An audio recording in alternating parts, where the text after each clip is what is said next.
CV. Shanmugam வீட்டுக்கு எதுக்கு நேத்து சோஃபா போச்சு அப்படின்ற மாதிரி ஒரு கேள்வி சி.வி. இருக்கு. சண்முகம் விட அப்புறம் வேற யாருக்கு? திருமாவர்கள் வீட்டுக்கும் போயிருந்தது சார் சோஃபா. திருமா இவருடைய ஆள் தானே, அதில் என்ன இருந்தது என்று கேட்டு கொள்ளாமே, சோபாவுக்குள்ளே என்ன இருந்தது என்று கேட்டு கொள்ளாமே. அசிங்கமாக இருக்கிறது, இதெல்லாம் சினிமாவில் நடப்பது போல் நடக்கிறது என்ற பேச்சு 2வது நாளே வருவது நல்லதில்லை. அதுவும் சி.வி. சண்முகம் வீட்டுக்கும் எதுக்கு போக வேண்டும்? அது நல்ல பேச்சில் ரொம்ப சி.வி. சண்முகத்தினுடைய ஆதரவை இவர் பெறுவதே இவருக்கு குறைவானது. மக்களாக கொதித்து கொந்தளித்து உன்னை ஆட்சி கொண்டு வந்திருக்காரு, பிறகு நீ தப்பானவனையெல்லாம் கொண்டு வந்து மந்திரியாக வைத்தால், உனக்கு ஆதரவு வேண்டும் என்பதற்காக மந்திரியாக வைத்தால், அப்போ யோக்கியம் அயோக்கியம் கிடையாது. அப்போ அயோக்கியனே நீ ஆதரிப்ப, உனக்கு ஆதரவு வேண்டும் என்றால், பலம் வேண்டும் என்றால், நீ ஆட்சியில் நிற்க வேண்டும் என்றால் என்று கேட்க மாட்டார்களா மக்கள்? அதுவும் இந்த சோபா போவதெல்லாம் வெறும் சோபா எதுக்கு போக வேண்டும் ஒரு இடத்துக்கு? சோபாவுக்குள் என்ன இருந்தது என்ற கேள்வியே உதயநிதியே விசிகாவிடம் கேட்டு சொல்லலாமே. இதை பற்றியெல்லாம் விஜய் அவர்கள் யோசிக்காம இந்த மாதிரி யோசிக்க தெரியலையே. முதல் நாள் ஜோசியனை நியமித்து 2வது நாள் விரட்டுவது போல இருக்கு. அதை பற்றியும் விமர்சனம் பண்ணியிருந்தாங்க. அசிங்கமாக இருக்கு. எங்கேயா உலகத்துல ஒரு ஜோசியனை போய் அரசு ஆலோசகனாக நியமிப்பார்களா? ராஜகுருன்றதுக்கு பேரா? ராஜகுரு சாணக்கியன், ராஜகுரு மேக்கிவெல்லி, அவர்களெல்லாம் உலக பேரறிஞர்கள். அவர்கள் அரசு நடத்துவதற்கு யோசனை சொன்னவர்கள். ஜோசியன் சொல்லுகின்றவனுக்கெல்லாம் ராஜகுரு என்று பேர் இல்லை. அவர் நேற்று நியமித்து விட்டு இன்றைக்கு தூக்குகிறார்கள்.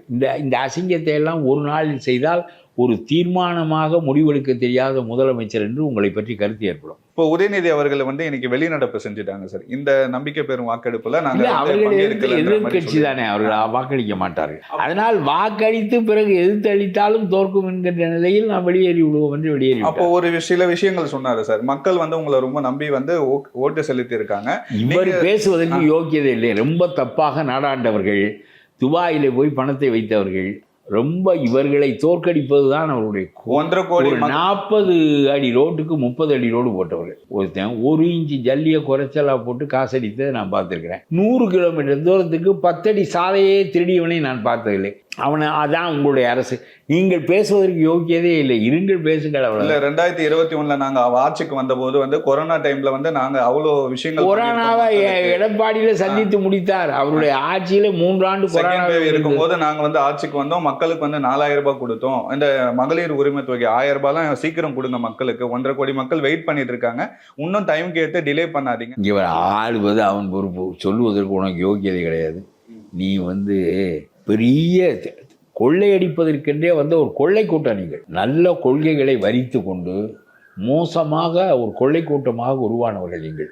இந்த மக்களுக்கு இந்த கொள்கைகளினால் என்னென்ன செய்ய வேண்டும் என்ற நிலைப்பாட்டுக்கு மீறி அதிகாரத்தை அடைவதற்கு 2 கொள்கை வைத்துக் கொள்ள வேண்டும். அதிகாரத்தை வைத்துக்கொள்ள 4000 ரூபாய் கொடுக்க வேண்டும், 2000 ரூபாய் கொடுக்க வேண்டும். மொத்த நோக்கம் நம்ம கொள்ளையடிப்பது தான். நாங்கள் கொண்டு வந்த திட்டத்தெல்லாம் நீ தொடர்ந்து செய்யுங்க. மக்கள்கிட்ட சொல்லு. மக்கள் உன்னை உட்கார வைத்து அழுக வைத்து விட்டார்கள். அப்புறம் பிறகு இந்த விஜய் மாதிரி உன்னுடைய கட்சி பக்குவப்பட்ட கட்சி, 50 ஆண்டு கட்சி, உன்னுடைய கட்சியை உட்கார வைத்து விட்டார்கள். ஒரு பக்குவமும் இல்லாத ஒரு தலைவனை, ஒரு பக்குவம் இல்லாத ஒரு கட்சியை ஆட்சியில் கொண்டு வந்து வைத்திருக்கிறார்கள் என்றால் நீங்கள் பூண்டோடு ஒழிய வேண்டும் என்று மக்கள் விரும்பியதனுடைய அடையாளம் இது.